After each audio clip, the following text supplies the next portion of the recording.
রক্ত মিলেছিল, ভাইটালসও স্বাভাবিক, কিন্তু ১০ মিনিটেই রোগীর হঠাৎ কাঁপুনি শুরু।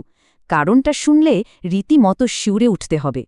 একটি সাধারণ রক্ত সঞ্চালন প্রক্রিয়া, চোখের পলকেই সেটা কিভাবে চরম বিপদে রূপ নিতে পারে, ঘটনাটি তারই প্রমাণ। শুরুতে সব ঠিকঠাক, কিন্তু রক্ত দেয়া শুরুর ঠিক ১০ মিনিটের মাথায় পরিস্থিতি সম্পূর্ণ পাল্টে যায়।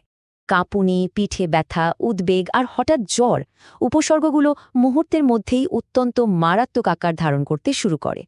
কাঁপুনিকে সাধারণ পার্শ্বপ্রতিক্রিয়া মনে হলেও ক্লিনিক্যাল অভিজ্ঞতা বলছিল ভেতরে নিশ্চয়ই বড় কোনো একটা গোলমাল পেকেছে। সাথে সাথেই রক্ত দেয়া বন্ধ।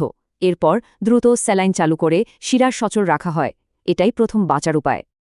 এরপর রোগীর পরিচয় আর রক্তের তথ্য আবার মিলিয়ে দেখা হয়। খবর দেওয়া হয় চিকিৎসক আর ব্লাড ব্যাংককে। আসলে এটি ছিল মারাত্মক অ্যাকিউট হিমোলাইটিক রিঅ্যাকশন, যার পেছনে ছিল ছোট্ট একটা করণিক ত্রুটি বা ভুল। সামান্য কাঁপুনি ভেবে অবহেলা করলে বা ব্যবস্থা নিতে দেরি করলে পরিণতি হতে পারত চরম ভয়াবহ। সবচেয়ে বড় শিক্ষা হল রক্ত দেওয়ার প্রথম ১৫ মিনিট ভীষণ গুরুত্বপূর্ণ। এই সময় রোগীকে কোনোভাবেই একা রাখা যাবে না। মেশিনের রিডিংয়ের চেয়ে মানুষের চোখের পর্যবেক্ষণ অনেক বেশি জরুরি, কারণ সব রিঅ্যাকশন নাটকীয়ভাবে শুরু হয় না।